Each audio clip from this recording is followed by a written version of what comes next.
अस्सलाम वालेकुम स्टूडेंट्स। आज का हमारा टॉपिक है द लेवल ऑफ ऑर्गेनाइजेशन, यानी हमारी बॉडी में जो ऑर्गन्स होंगे वो किस तरीके से अरेंज होते हैं। ठीक है, तो अब हम स्टार्ट करते हैं इसे। तो इसका सबसे पहला लेवल जो आएगा subatomic and atomic level. All the type of matter are made up of element and each element contain the single kind of atom. यानी उसने कहा जितने भी मवाद जो होते हैं मेड अप ऑफ एलिमेंट से बने होते हैं। ठीक है, और जो एलिमेंट होते हैं वो सिंगल काइंड के होते हैं, उन्हें हम क्या कहेंगे? Atom. The atoms are actually made up of many subatomic particles. जो एटम्स होते हैं वो एक्चुअली में सब अटोमिक पार्टिकल्स के बने होते हैं। अब वो पार्टिकल्स क्या होते हैं वो देखते हैं।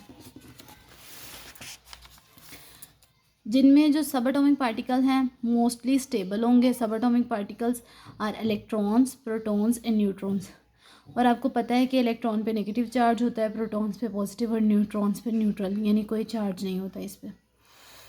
तो नेक्स्ट देखें, out of 92 kinds of elements that occur in the nature. ठीक है, उन्होंने क्या कहा है यहाँ पे? 92 काइंड्स ऑफ एलिमेंट जो नेचर में पाए जाते हैं, उनमें से जो होंगे 16 आर कॉल्ड बायो एलिमेंट। ठीक है, जो 16 एलिमेंट हैं उन्हें हम क्या कहेंगे? Bio element. तो यहाँ पर ये होगा कि आपने MCQs के तौर पे इसे अंडरस्टूड करना है और MCQs के तौर पे इसे याद रखना है आपने।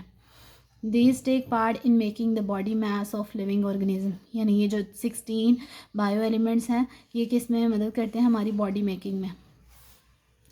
अब यहाँ पे कह रहे हैं out of these bio elements only 6 oxygen, carbon, hydrogen, nitrogen, calcium, phosphorus make 99% of total mass. यानी हमारी बॉडी का जो 99% है वो ये 6 एलिमेंट्स बनाते हैं। नेक्स्ट हमारे पास आ जाएगा other than potassium, sulphur, chlorine, sodium, magnesium, iron, copper, manganese, zinc और iodine collectively make 1% of the total mass. यानी हमारी बॉडी का जो 1% होगा वो ये 10 एलिमेंट्स बनाते हैं। नेक्स्ट हमारे पास लेवल आ जाता है मॉलिक्यूलर लेवल। ठीक है, आपको पता है मॉलिक्यूल होते क्या हैं? वो डिफरेंट यानी एटम्स जब मिलते हैं तो हम मॉलिक्यूल बनाते हैं। तो in organism bio element usually do not occur in isolated form rather than the combine through ionic और कोवलेंट बॉन्ड। यानी ये जो बायो एलिमेंट्स ऊपर मैंने बताए हैं ये आइसोलेटेड फॉर्म में एग्जिस्ट नहीं करेंगे जब ये मॉलिक्यूलर लेवल में होंगे। ठीक है, तो ये एग्जिस्ट करेंगे आयनिक फॉर्म में या covalent bonding.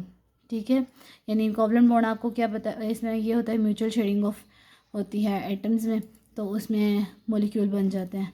The stable particles formed by such bonding is called molecule और बायोमॉलिक्यूल। अब बायोमॉलिक्यूल और मॉलिक्यूल क्या होता है? द स्टेबल पार्टिकल जो कि बायो एलिमेंट से बनते हैं तो वो क्या बना देंगे? मॉलिक्यूल और biomolecule. An organism is made by the innumerous numbers of biomolecules of 100 of different types. ठीक है, ऑर्गेनिजम्स में हमारे पास बायोमोलिक्यूल्स 100 डिफरेंट टाइप्स के पाए जाते हैं। These molecules are building material and themselves constructed in great variety. ठीक है, ये ग्रेट वैरायटी में कंस्ट्रक्ट करते हैं, बिल्डिंग मटेरियल के तौर पे काम करेंगे ये। In complexity due to the specific bonding arrangement. ठीक है, इनमें जो अरेंजमेंट होगी वो स्पेसिफिक होगी।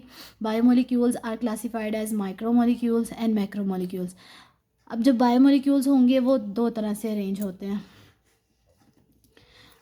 कुछ होते हैं माइक्रोमोलिक्यूल और कुछ होते हैं macro. Micro means too small and macro means large.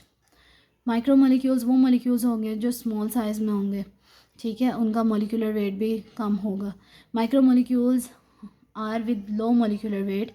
ठीक है, ये स्मॉल साइज़ में होंगे, इनका मोलिकुलर वेट भी कम होगा। फॉर एग्जांपल ग्लूकोज और वाटर। ठीक है, नेक्स्ट हमारे पास आ जाता है macromolecule. Macromolecules are with high molecular mass हो जाता है यहाँ हाई मोलिकुलर वेट। इसमें आ जाएगा स्टार्च, प्रोटीन एंड लिपिड्स। ये हमारे पास एग्जांपल के MCQs के तौर पर आ सकता है। मिसाल आ जाए अगर आपके पास आए विच वन इज़ माइक्रोमोलिक्यूल, तो फिर उनमें ऑप्शन दिए गए हों ग्लूकोज या वाटर, तो फिर आपने ये याद रखना है MCQs के तौर पर। देन हमारे पास मैक्रोमोलिक्यूल में इन तीनों को याद रखना है कि ये मैक्रोमोलिक्यूल है।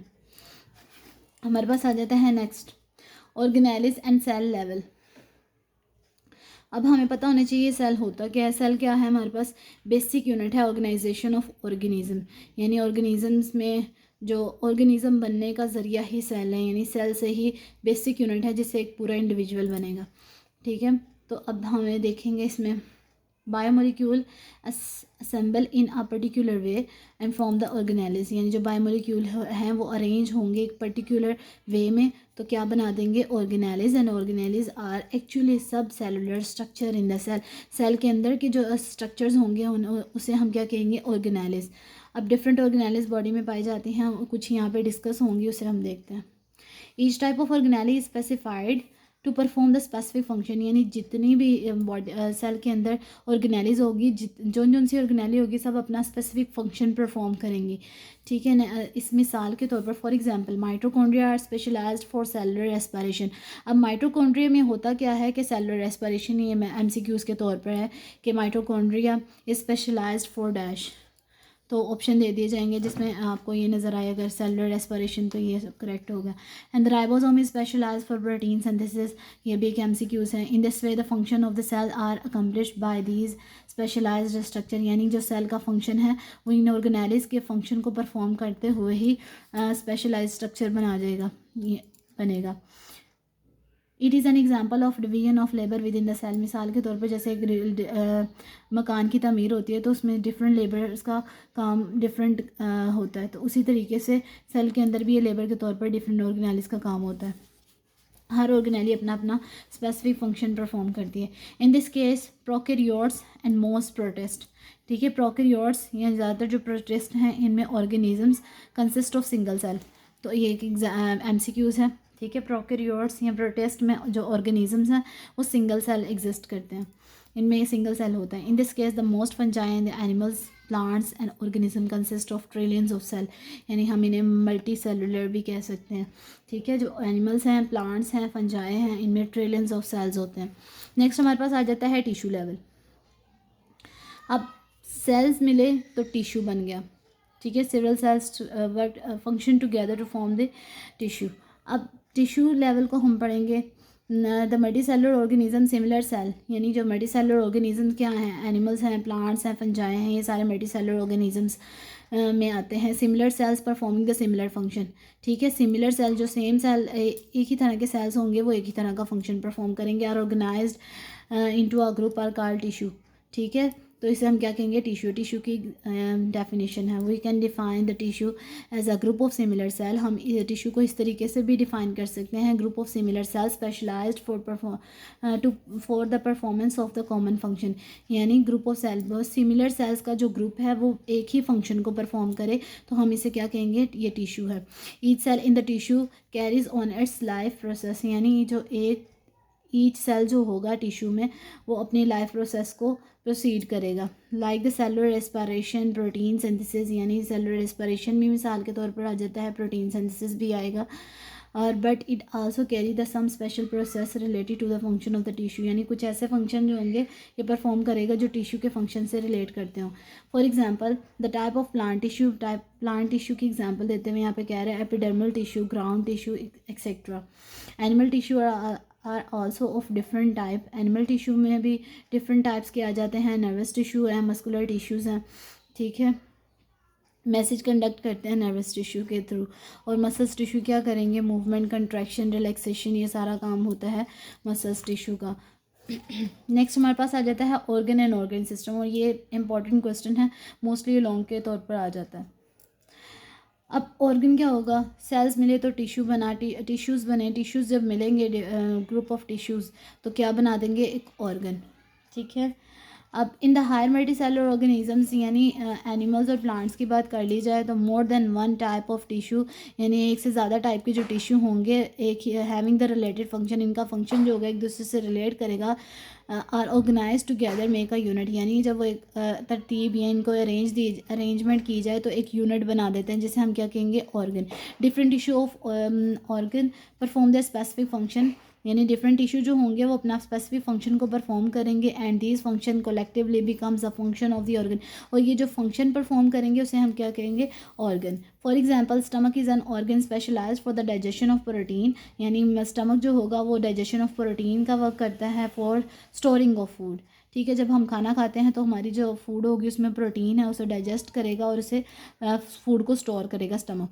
And the two major type of the tissue are present in the stomach, and stomach में दो तरह के टिश्यूज़ पाए जाते हैं, epithelial tissue secrete the gastric juice. ठीक है, अब एपिथेलियल टिश्यू है एक जो स्टमक में पाया जा रहा है, अब इसका फंक्शन क्या है, secrete the gastric juice for the digestion of protein. अब वो मिसाल MCQs आ सकता है गैस्ट्रिक जूस का क्या फंक्शन है, यहाँ एपिथेलियल टिश्यू से क्रिएट करेगा इसे, ये लाइन पूरी MCQs के तौर पर आपने याद रखनी है।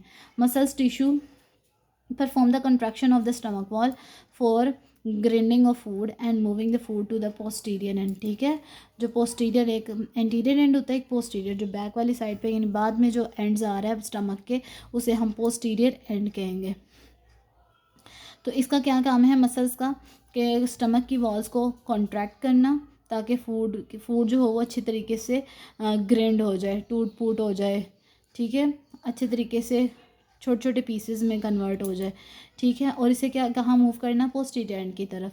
सो two tissue perform their specific function which collectively becomes a function of stomach. ठीक है, ये जो दो टिश्यू होंगे परफॉर्म करेंगे फंक्शन को, इस फंक्शन को हम क्या कहेंगे, स्टमक का ये फंक्शन है। In the next level of organisation is a multicellular organisms in the organ system level. यहाँ पे आ जाता है different organ perform the related function are organise together to form the organ system, यानी different organ जो होंगे अगर वो एक तरतीब में या उन्हें ऑर्गेनाइज कर दिया जाए तो हमारे पास ऑर्गन सिस्टम बन जाता है। In the organ system each organ carry out the specific function, यानी हर ऑर्गन सिस्टम में यानी एक पूरी टीम बना दी जाती है, ग्रुप बन जाता है। ठीक है, इसमें होगा क्या, each organ carry out it specific function, her organ अपना स्पेसिफिक फंक्शन परफॉर्म करेगा। ऐसा नहीं होगा कि हर एक दूसरे के फंक्शन में इन्वॉल्व हो। ठीक है, हर एक ने अपना ही काम करना है। And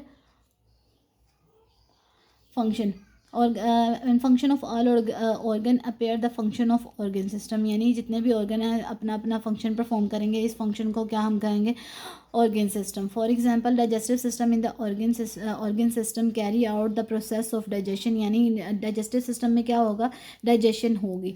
and the major organ in its framework the oral cavity, इसमें सबसे पहले स्टार्ट में होगा क्या, ओरल कैविटी। जब हम खाना खाते हैं तो वो हमारी ओरल कैविटी में जाएगा, उसके बाद जाएगा स्टमक में, स्टमक से हम डाइजेशन ओरल कैविटी से ही स्टार्ट होती है। ठीक है, ओरल कैविटी से स्टमक से स्मॉल इंटेस्टाइन से large intestine, and then liver भी इसमें इन्वॉल्व होता है, पेंक्रियाज भी होते हैं। All these organ help in the process of digestion, यानी जितने भी ऑर्गन हैं ये सारे किस में हेल्प आउट कर रहे हैं, डाइजेशन में।